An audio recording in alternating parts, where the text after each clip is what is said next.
We have risen from the ashes to school the masses. Hello, everyone. Welcome to another edition of the Scholars Wrestling Show, episode 402. I'm your man behind the microphone, Scholar Jeff. Joining us this week, the undisputed Scholar of Wrestling World Heavyweight Champion and the OG Undisputed Scholar himself. You know him. You love him. He's wearing a Teenage Mutant Ninja Turtles t-shirt because that's how he rolls. He is Scholar Tarek. Scholar Tarek, how was this week's intro? Are you happy with it? Is everything to your liking, my sire? Everything is to my liking. And now that you point out the Teenage Mutant Ninja Turtle shirt, I know that the turtles are green, so it's obviously just there we go. Now, oh no, there we go. I'm like starting to see through it because of the green screen. Yep, there we go. Green screens cannot contain your majesty. I gotta just remember not to wear anything green when recording Scholars of Wrestling. Oh, there, it's like flickering on and off. Oh, that's so funny. But it was a good intro. A little bit. I noticed you little tongue twister there, trying to get the right words out, but it was passable. Good for you. Good for you, fool. And yes, I am still the reigning, defending, undisputed Scholars of Wrestling champion, even though I had the perfect opportunity to lose it. But, you know, some people just don't pay attention to scorecards as much as you and I. So I'll tell you what, some shows we get a little jovial. Some recording sessions, I may or may not have had a bunch of G Fuel and watched a bunch of Joe Hendry entrances on repeat. So yeah, sometimes I miss numbers. Sometimes I do not word very good. But you know what? That's fine. Because it's showtime and we're here to talk about wrestling. So let's get right to it, shall we? Oh, beforehand, I have to point something out. Yes, I did hit that I could have lost the title this past week. But of course, to some circumstances, that didn't happen, and I'm still holding this beautiful title on my shoulder. So I'm just gonna add a little more to my little number one contender / championship match for the final pay-per-view of this year, which is going to be Survivor Series. So at the possibility that I lose this title beforehand, I'm going to make sure I keep myself in that championship match. And champion or no champion, I'm using my championship right to put myself in that championship match for the final show, champion or no champion, as one final go to either successfully defend or reclaim the Scholars of Wrestling Heavyweight Championship. No matter what the outcome, I'm still in that final match. Very interesting. Hey man, I got to make sure I'm in the big final title match of the year. Very interesting indeed. Anyway, once we get to those title defenses, So check in with us and we're going to see how it all goes down in the weeks ahead. Yes, even the turtles get see-through. Again, got too much green, so you're going into a transcendent state, just like capitalism. Anyway, speaking of capitalism, let's get right into the WWE's flagship or former flagship show at this point, Monday Night Raw. We had quite a few happenings this week. Some I didn't see coming. Most I didn't see coming, really. First of which, we had Nikki Cross winning the 24/7 championship from Dana Brooke, and minutes later throwing it into the trash. Did she throw it in the trash though? Because she missed the damn bin. Because that's just how much she cares, apparently. And that, from what it seems, is that it's about how much the WWE cares at this point. I kind of figured that this might happen at some point. I'll tell you what, though, I didn't expect to see it happen in quite this fashion. At this point, no one ever really cared about the 24/7 championship. It brought us some good comedy. It brought us some interesting people to hold that belt. But yeah, when it even comes to the point where Mick Foley is kind of just thinking, yeah, I think it was a mistake bringing in that title. Yeah, no one's gonna miss that championship other than Dana Brooke. Hmm. And though I Yeah, do and understand maybe what our she was truth. going for, I do understand. No, well, she's the one who's been most vocal about it. Our truth is just dealing with his injury right now. But yeah, Dana Brooke has been the most vocal about how disappointed she is of having that title that she claims is just trying so hard to make it relevant, just get thrown in the garbage like that. But respect for what she was trying to do. But to be fair, no one really cared. She was the only one that actually did give a damn. And I don't think anyone's going to miss that championship. If anything, they'll probably give the actual belt to either R-Truth or Mick Foley. Yeah, I kind of feel sad for Dana Brooke at this point because You really it could say was the that only about her thing entire keeping her career. afloat. Yeah, true, true. Then again, it's also I feel like at this point the 24/7 title was just way too far gone. Where it doesn't matter how much she advocated for something different, I think the damage was already done. It was just a matter of time. Unfortunately for Mm-hmm. Dana. There was no chance that she was going to make that championship into pretty much the mid card for the women's division. Definitely not. If that was her Absolutely. aim, it seemed It like a was, yeah. fool's errand, Oh, that unfortunately. she made that perfectly clear that that was her goal to make that thing the mid card title for the women's division. And at this point, no, that's not going to work. No, afraid not. But I'll tell you what did work for me. We got the return of Mia Yim teaming up with the OC to finally go against the Judgment Day. It seems have they found the solution to their Rhea Ripley problem? I think they did, frankly. I And I am really very can't think of a happy. single other person who would fit that mold better. It to me it works too well, and I really dug this. I couldn't be any more happy to be proven wrong when it comes to this. I'm really glad that I like that's now not only is she really helping the OC, she's now they confirm that she is now a part of the OC. This isn't just a one-time thing. This is just her joining the group, and I'm honestly all for it. I think she's a perfect insertion to that stable. She's a perfect insertion to that feud, and I'm all for this. I'm very happy. And the best part of all, another big time paycheck to the Keith Lee household. So good for you. Get that money. Money, money, yeah, yeah. Yeah, yeah. But yeah, I completely agree. Well, going from money, money, yeah, yeah, to money, money, no, Fail. no. Transitions are fun, kids. Yeah, we're talking Austin Theory. We're talking about his failed cash in on the US title. And yeah, that happened. Austin Theory is now adrift. We've also got a Money in the Bank situation in flux. What even is the Money in the Bank is far from a guarantee. It now seems like they're arranging it where anyone can use it on any title.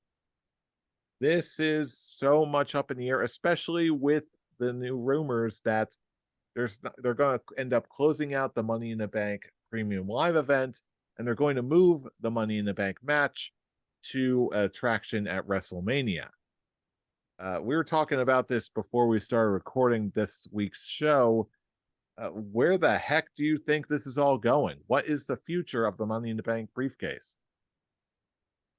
Well, the way I looked at this cash in and this failed cash in is just as I discussed with Brian early, pretty much Monday, because we were making it very clear. We discussed this how yeah, Brian made it very clear he was not a fan of this. Like most of the people in the internet wrestling community, this was just not a good sign at all. And the way I look at this is that it's that final nail in the coffin of the Vince McMahon regime, taking that briefcase off Austin Theory. Now, with the question on where do we go from here, I honestly think they may do. I think like the only thing now that they can do is do some like little tweaks with the briefcase and the money in the money in the bank in general. Well, one thing you got to really establish the briefcase will glares. The briefcase should only be for a world title. I know that they've established with the money in the bank in the past that it could go for any title. And like they did it with Austin Theory this year. They hinted with Otis when he was still with Tucker that they were going to cash in on the tag team championship. I feel like now the money in the bank should be at a point where it's similar to the Royal Rumble, where it makes a new main eventer. Like I feel with them now having it, like if they decide to, at least in my case, hopefully decide to have it just specifically for a world title. Hell, I'll even include the NXT world title because it's a world title. It needs to be used not as just to have the moments, which really has the money in the bank has really become that for a while now. It's just waiting. It's now those points where you just want to have the moment of the cash in, because that's pretty much what Vince's philosophy was for wrestling in around the time before he left. Was he wants to make moments. He's not in for long-term storytelling. He's in just for the moment.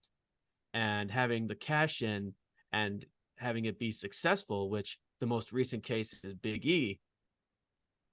He has that moment. He has that cash in. He is champion. Where do you go from here? And it showed with Big E's case, he may have had the moment of cashing in and becoming world champion, but they didn't have a backup plan. They didn't have a plan of, now what do we do with him as champion? Where do we go? Where does he go from here? Instead, now they made him the background for other people. They made the champion the background for other one. So then in the end, his title reign meant absolutely nothing. And that's something that the Money in the Bank briefcase needs now. It needs to help make someone a star, not to give you the moment. And if you don't, and hopefully under this Triple H regime, who is actually caring about telling the story and character work, this is now the briefcase will now be used to have this person win this thing, actually show that they've earned it by actually winning matches, not just, oh, he has the briefcase, he can lose as many times as he want now, because in the end he'll probably cash in and succeed and be world champion. So, and of course in the process, if you book a person that way to lose all the time, and then by the time they actually get the title, you've basically just devalued the title and the credibility of the champion. Exactly. Which has never worked. It doesn't work then. It doesn't work now. So the best thing to do is solidify. We are keeping this briefcase, and we're giving it to people who we have plans for the future. Person that we want to put as, maybe instead of like an upper mid card, we'll have it solidify them as a main eventer. That makes more sense to me. So really it's more about the giving it to someone who you know is going to be a future main eventer, and someone with a more defined arc towards the championship. And once they have it, they'll have that point where, like how I would book it, it's like, now that the person owns it, they like, can they lose? Yeah, but having lose every match to devalue them to when they finally cash in. It actually means nothing because yeah, they're a world champion, but they're not looking. The people in WWE, the backstage, are not looking at this guy as actually a person who's really earned the right to become a champion. Mm-hmm. And then once they lose that title reign, where do they go? Like if you look at Big E's case, he lost the title and he just got pushed. He got pushed back. He wasn't a main eventer when he lost it. Kofi, when he was champion, he had great matches, and then he gets squashed to Brock Lesnar, and now he's back to a point of irrelevancy. The Miz, irrelevant. He cashed in on Drew, and now he's pushed back to irrelevancy. Now he's with Johnny Gargano and Dexter Lumis. He's just now still a mid card guy. He's not a real star. He's not one of the people that you want to push as a face of the company. I'll tell you what. We want this briefcase to actually make a star, not have, oh yeah, let's have the moment. You know, I have to admit something. When you finished your description of what you wanted to see happen, it reminded me of something. It reminded me of what the King of the Ring used to be. Mm-hmm. Where that's how you develop and really enhance new stars, and not necessarily in the main event. You can have a really big star in the Intercontinental or US Championship realms, and given what we saw out of the failed cash in from Austin Theory this week, that's kind of the vibe I got. Where, in terms of the character that we know out of Austin Theory, he's just an opportunist who talks big, but will ultimately, at the end of the day, he's just an opportunist and he's going to go for the easy target. And at the way things are going in WWE now, where are all the titles? With the most powerful, well-protected man in the company, Roman Reigns. He's not an easy target anymore. Even if he goes through a really strenuous match, he still has every single member of the bloodline. He still has his wise man, Paul Heyman. He's protected by so many layers that he's not going to be an easy target, potentially ever, at the rate things are going. But you know what is a more manageable target? The US Championship. Not just because it's an easy target, even, but now with all the caliber of people who are going for that championship, it's being elevated. So in this case, when he saw that the US champion was vulnerable at probably what is arguably one of the fastest rising titles in the company right now, from a narrative sense, it makes total sense to me why Austin Theory would have taken that shot. But then again, that is also how I actually end up seeing the Money in the Bank being cast at this point. Not necessarily devaluing it per se, but quietly opening it up the floodgates where, yeah, you could technically go for any title, which to me is kind of what the Money in the Bank should have been for several years now. Yes, most people can and probably should go for the world titles of their respective brands and wherever they're at. But it also opens the door to other storylines, other character motivations. If you have a tag team guy win it, like Otis should have, he could have cashed it in for a tag team championship. Another thing, Otis could have potentially given it to Mandy Rose and cashed in on something for her. They can write in, oh, technically there's a loophole.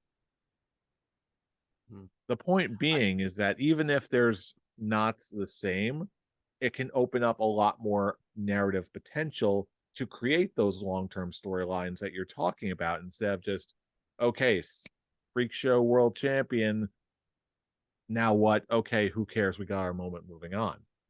It may not be the intended ideal way to do it, but in the long term, it'll do exactly what you're describing, and that's make new stars throughout the entire company instead of just in one place in the world. See, I see where you're coming from, but it's really hard to really look at, like, at least in this case, if the only way I can really have seen that really work when it comes to like going for any title is that if you're gonna have them cash in on title that is not a world title, he needed to successfully cash it in. Mm. The I think the fact that it was a failed cash in just basically devalued everything. Even if Bobby Lashley was a big factor in why he failed his cash in. Um, The only thing I believe it really truly devalued is Austin Theory. If you've got a briefcase that has a guaranteed title match for the entire company, there's enough victories, enough guaranteed victories, and the concept itself is always going to be perpetually valuable. And if they do end up devaluing it in any way, given the shows that it's on, if the rumors are to be believed that it's going to be moved exclusively to WrestleMania, it's not just a meaningless trophy. It's always going to have some inherent value to it, both narratively, in real life, in the internal logic of the show. It's always going to have some sort of value. The only issue is really the same issue that has always existed, and that's the booking of the actual character and wrestler who ends up winning it, if they're used wisely or they're not. mm-hmm. I don't know. I'm just not really not convinced because if you get a chance at a title opportunity, the only real logical thing is to go for the world title. And in Austin Theory's case, it kind of is impossible when when your champion is Roman Reigns, and it was made perfectly clear that Austin Theory was just not gonna take the title off him. Uh, And that to me is really the only reason why it worked. I'm not it going to blame anybody for not liking it because it's so radically different, and frankly, I can see it not working for everybody. it just also just brings the question, like, oh, shit, now I forgot the question. Uh, It'll come Honestly, back. if you're just basically going for something that's not the world title, then just really brings the question, why even bother like having the thing in the first place? Because there's just no point, especially in Austin Theory's case. It's a title that he's already won. Granted, yes, he's doing it in a feud with Seth Rollins because he's in a feud with Seth Rollins, but you would think the bigger prize would be just going for the world title. If that's just gonna, if you all know he's just gonna lose, just do what you were originally gonna do with it, and just with at least him with in the Money in the Bank, which they say they were gonna have him be the first one to really come close to actually losing, like actually running out of time for the next Money in the Bank match. And That is, I'm sorry, continue. and uh yeah, him what was I saying? Him losing, getting closer and closer to the point where he's now starting to get desperate. So it gives him a storyline for motivation. It gives him a character work where now at some point you actually are kind of just going, is he going to do it? Is he actually going to be the first one to actually win a Money in the Bank and not cash it and not successfully cash in? He's going to run out of time. It's a good character work, and it's something completely different with the Money in the Bank, because even the Money in the Bank itself, the stories and the cash-ins have been relatively the same for a long time, especially in the women's case, where every single women's Money in the Bank has been cashed in within the week the person's won it. I saw someone point out that same statistic this week, and I wasn't even consciously aware of it at the time, but yeah, it's absolutely true. It's either the same night or whatever show that they're on, Raw or SmackDown. I think it's preferred most of the time has been SmackDown. But yeah, at this point, just maybe go ahead, do something different. It actually gives something to kind of, in some cases, you either root for him to actually fail or you root for him to actually be able to succeed in this. And when it comes to it, if you're not going for the biggest prize, then it's just it's just a waste of time, especially like in Austin Theory's case. He already won the thing. Uh he basically is cashing in on open challenges. So it just, in the end, it just adds another factor on just making him look like a complete doofus.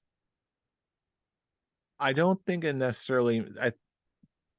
This is very interesting to me because I feel like we both have the same end game in mind when it comes to the Money in the Bank briefcase. I feel like we just disagree a little bit as far as like what merits something good or interesting coming from that.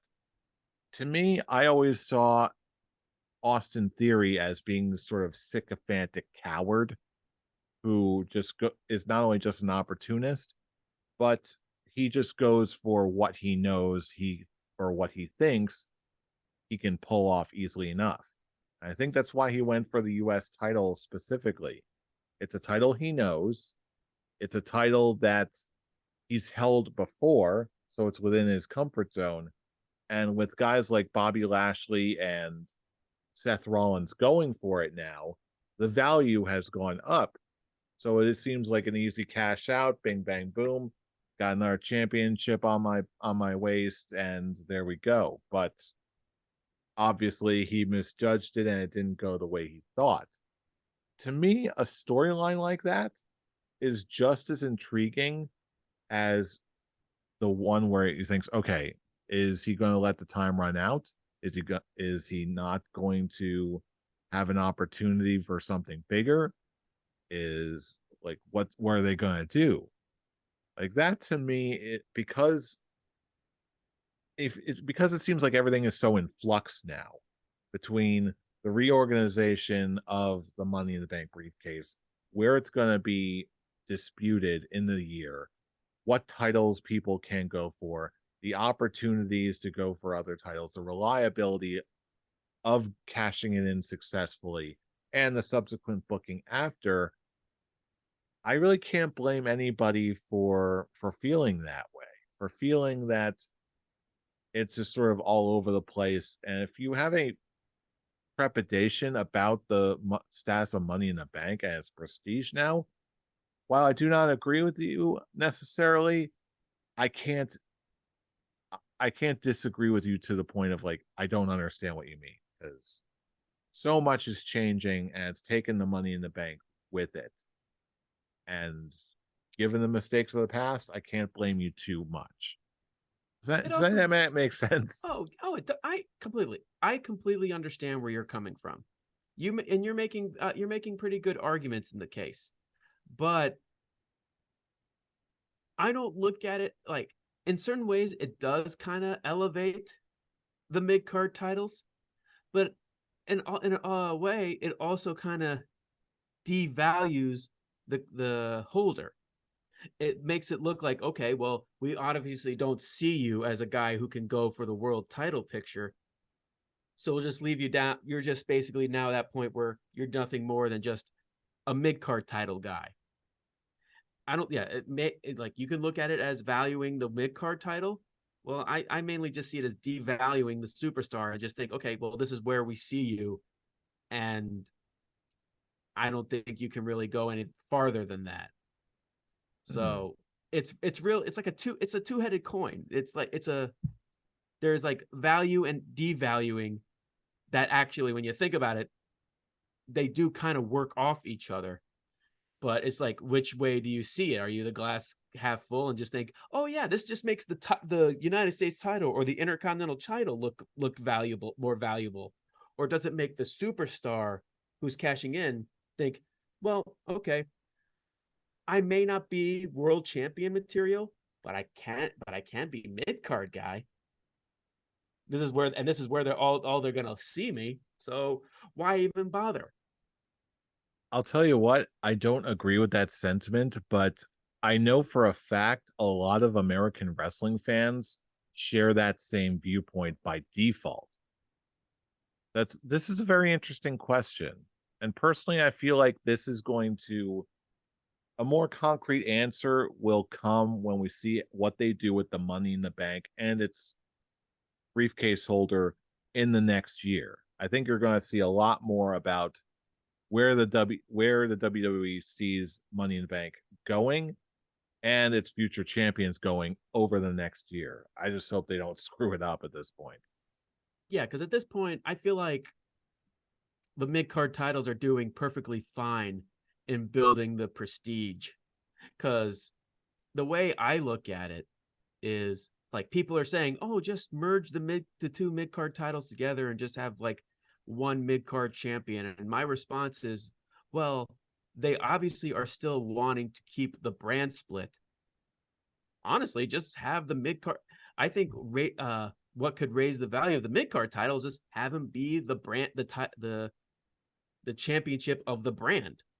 The World Heavyweight Championship is the title of it all, but the mid card titles, the Intercontinental title and the United States title, are the championships of the particular brand. Raw for the United States, SmackDown for the Intercontinental. And at that point, I'm just thinking, you know what?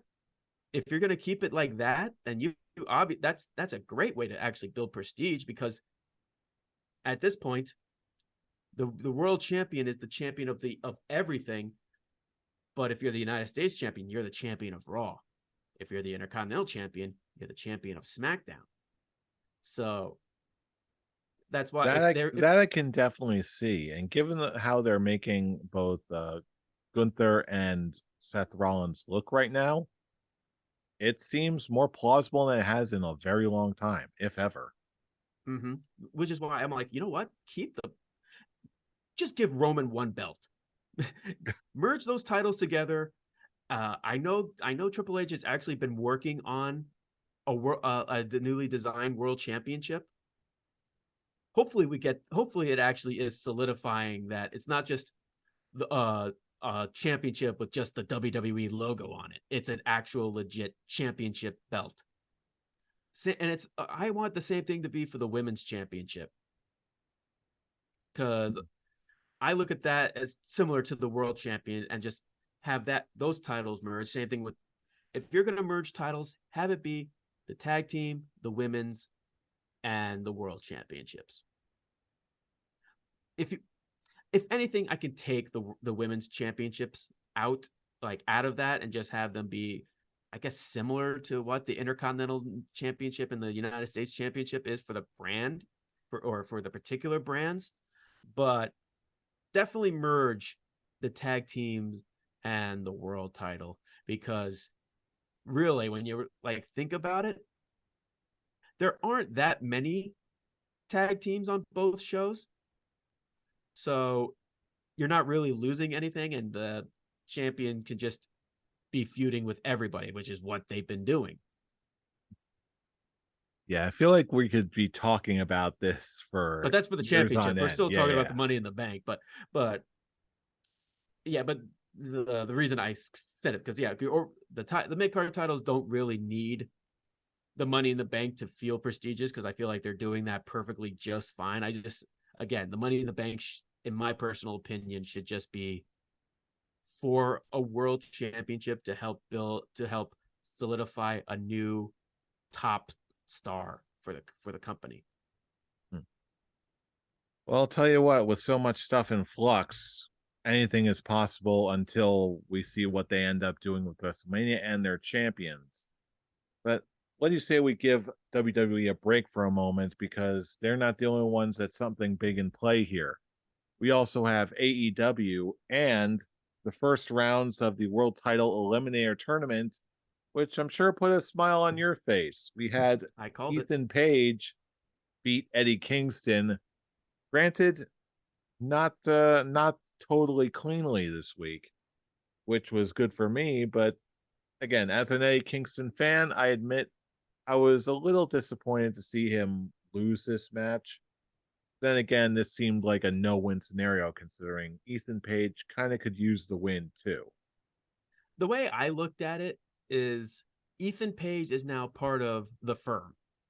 They want to establish the firm as a legit competitor, especially if I know Brian is probably still thinking this is all still just a ruse and MJF is in leagues with the firm, and once he wins the title he's going to show his true colors.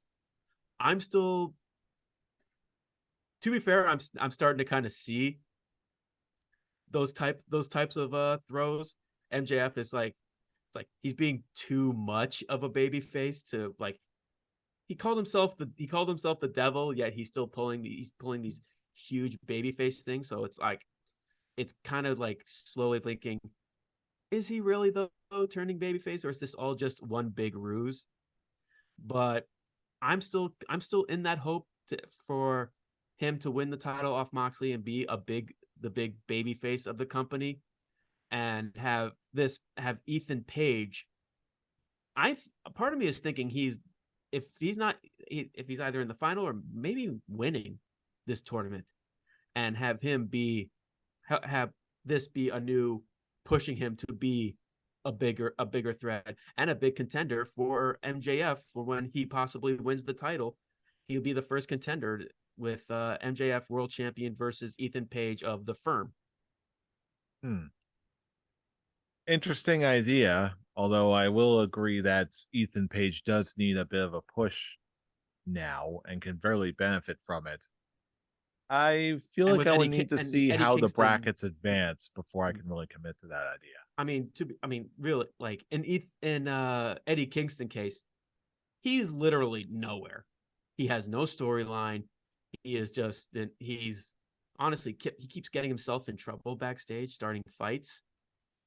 I feel like now is just at that point where he may get something in the near future, but for right now, he is just at that point where he's irrelevant.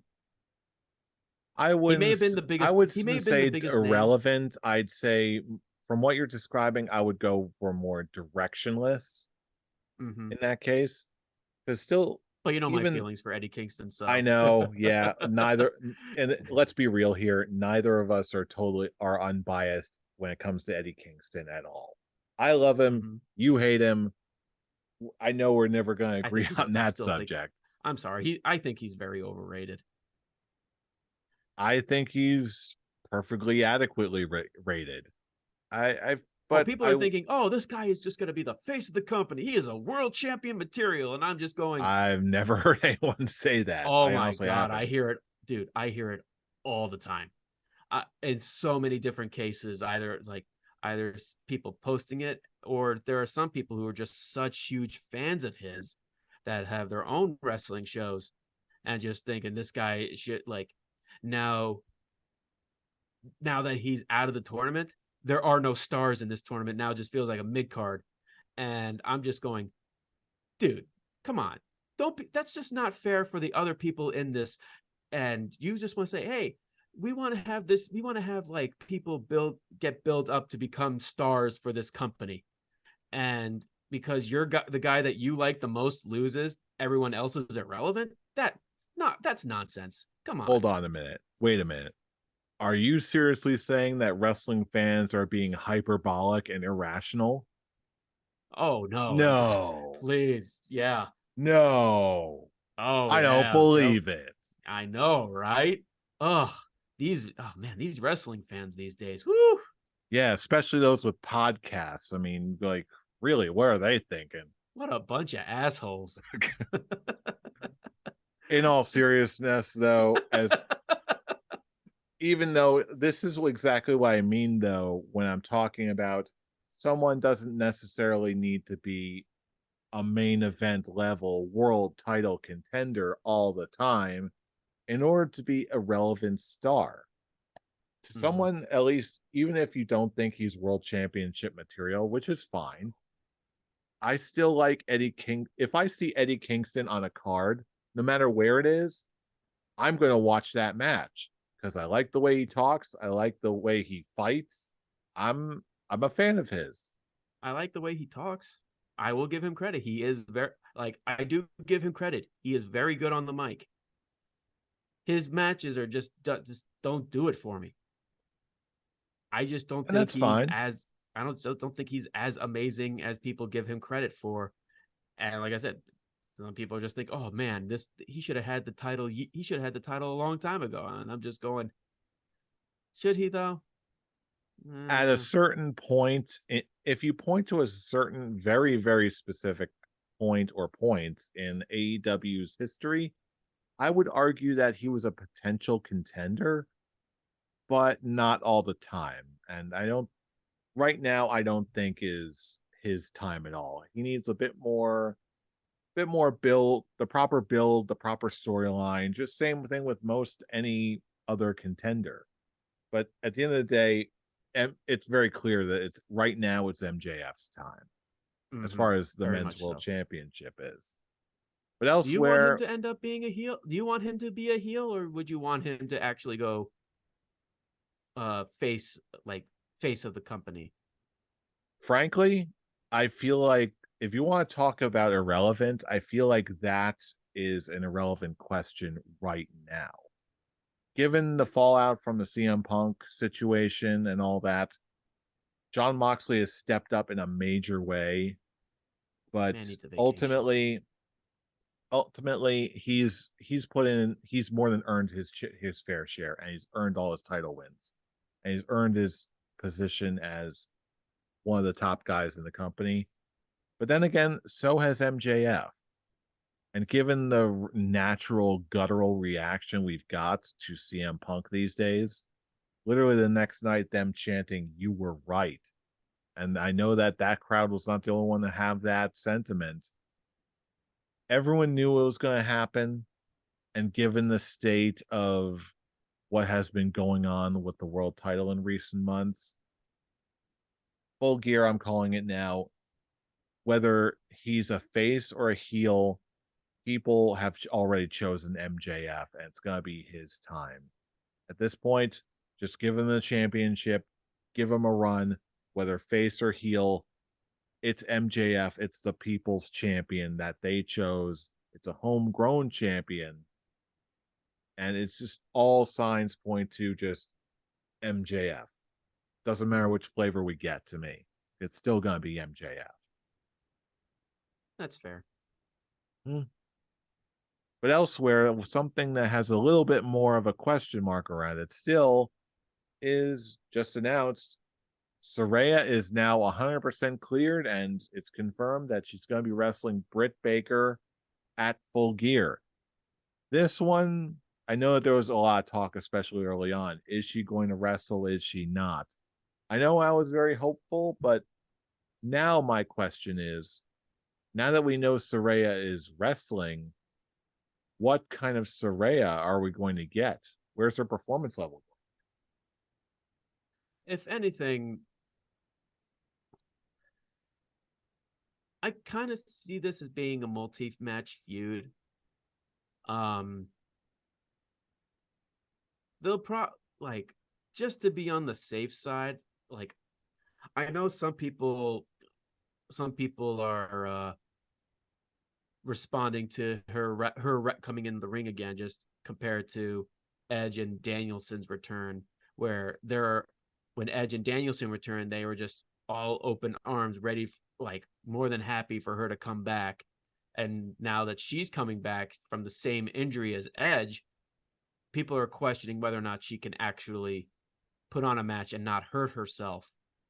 So the way I look at it, and I felt this way with Danielson and Edge. I feel like both men should have, like, if when they came back, they should have been in multi-man scenarios just to clear off that ring rust. but most likely they've had training and prepping for their matches and all that. And I see a very similar case with Saraya and Britt Baker. They've probably been training, they've probably been working together, trying to figure out, okay, how are we going to make this look good? How are we going to make this look good? What about this spot? Planning stuff and training in the ring. I don't think she's good. I don't think that she's dumb enough to just, okay, I'm cleared. I haven't been training, but I'm just going to go back as if I'm going to come back without any training there. I just I just think that's stupid. I think that's just stupid thinking. She's a very smart woman.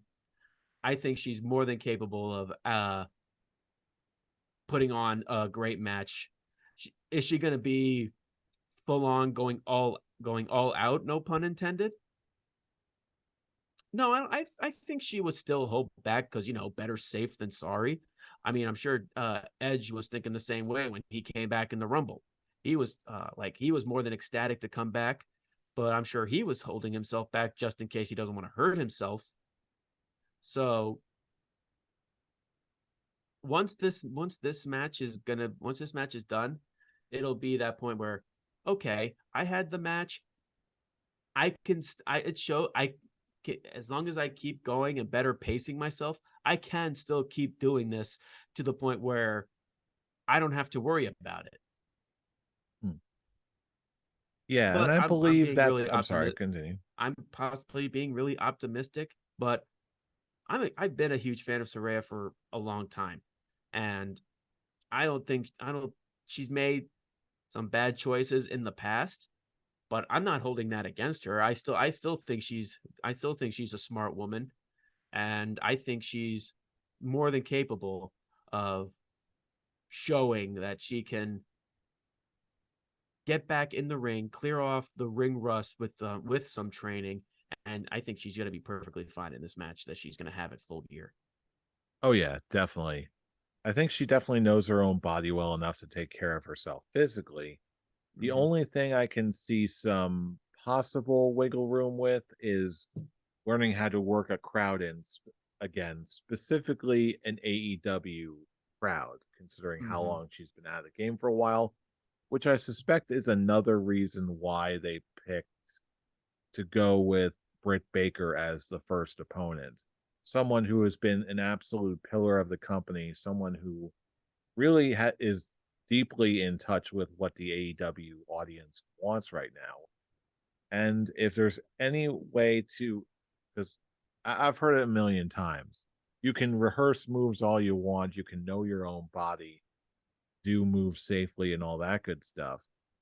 But until you actually get out in front of a crowd and really start feeling it again and start feeling the energy and working the crowd, doing that kind of thing, that I suspect is a whole other art. That Mm-hmm. thing you can't necessarily train backstage in a gym. But thankfully, with Saraya's experience and being in there with Britt Baker, I think this is the exact combination you need to bring back the Saraya of old. Agreed. And yeah, I think once she gets that adrenaline from the crowd, I think I just think it's like right. It'll be like riding a bike for her because she does know how to work. She does know how to work a crowd with her time, not even just in WWE, just what she's been able to do just for her training wise. So I think once she gets the taste of that crowd and gets and picks up the vibe on what kind of crowd New Jersey is going to be, I think she's just going to, it's going to actually pump her up more and make her want to try the best she can, especially since it's her return match. Totally agreed. Out of, what Everyone's was it? in How good many years has she been hands. gone? Oh boy, quite a while. Like Uh, 7 years? I'm not sure if that's been quite the same amount of time. I think it's been somewhat shorter, like no more than 5 if I had to take a guess. I don't have Mm. the stats right in front of me. It's hard to tell. It's like people pointed out that Austin Theory's Money in the Bank run was only 4 months, and I'm just thinking, seriously, it's felt like a year. 2022 has been a crazy one. Oh my god, yes, it has. Oh man, there are a lot of things that are just going to be thrown in for the Scullies this year. Oh yeah, big Oh, time. That's going to be an us, interesting episode. especially some Clear Liquid awards. My God. Oh, I already know that I have that one decided. And I think a lot of us do too. I think so. But Yeah. until we get to that one, that's a whole other thing. Let's close out tonight with a little bit of SmackDown, because just tonight, as the night we're recording this, we had some interesting developments as well, including a returning Sarah Logan, who looks like she just stole Max the Impaler's outfits. Like, again, I'm a big fan of the Viking Raiders. I'm surprised they brought in Sarah Logan, but as a package deal, I dig it. Even if Oh, they I think did steal Max the Impaler's look. one thing I'm looking forward to with Sarah Logan coming back is her interactions with Liv Morgan. Just from their history alone, with as members of the Riot Squad. Now it just makes me think of Ruby Soho and just think, where the hell is she now? Yeah, that's really sad. Hopefully they'll be able to turn AEW will be able to turn their women's division around sometime soon. But True. But it's kind of funny because now when you think, oh yeah, they attacked Hit Row, they're gonna be starting a feud with Hit Row. A part of me is thinking that I think the Viking Raiders are gonna be the ones that are gonna get the more cheers over Hit Row, because I feel like Hit Row hasn't been really connecting with the crowd as much as they've been wanting to. But that may be just me, and I think Viking Raiders no, are you're not wrong here. with a more interesting lore behind them, a good character build behind them. I think they're going to be the more interesting characters, and they're going to get the much better reaction from the crowd than Hit Row does. I think you may be right, but then again, with them coming in and Legado del Fantasma really still picking up speed in their own right, there's so many moving parts here that this can go any number of ways. That's a very good point. Yeah. Well, speaking of other developments that sort of caught me off guard, we did get a little bit of a Bray Wyatt tonight showing up during an LA Knight segment of all things, where he got freaked out by the TV screen showing Bray Wyatt's logos and then talked a little bit of trash, and then Bray Wyatt headbutted him. I don't think anything's really. This isn't going to be a long-term feud. They're probably just going to have one match before they put Bray in a bigger storyline, because I just don't see LA Knight as like a real legit feud for him. It's like he's just a presentation match just to show what Bray Wyatt's going to be like, this new iteration of Bray Wyatt's going to be in the ring, especially now with the Uncle Howdy character. And he's Finn Balor. Whatever this Wyatt 6 thing is going to be, whether or not it's just more multiple personalities or just an actual stable, who knows? Yeah, they had a very interesting little touch where they briefly flashed Uncle Howdy on the screen as Bray was delivering the headbutt, which I think you're right. This probably, even if this isn't a full-on feud, quote unquote, I think we're leading up to LA Knight versus Bray Wyatt at Survivor Series. You think it's going to be a Survivor Series? I just see this as a SmackDown feud. This is probably going to be on the go home show. I don't see that, just strictly because of how they seem to be booking Bray Wyatt. They're obviously bringing him in as a very, very big deal. So I'm thinking they wouldn't give that something like that, Bray Wyatt's first match back in some time. I don't think they would give that away on free TV. They would use it as another selling point to Survivor Series. Make another moment out of that. And not for nothing, LA Knight gets a nice payday too. I say, maybe if they established LA Knight more, because they haven't really, like, he's just another one that I feel like the crowd hasn't gotten his thing yet.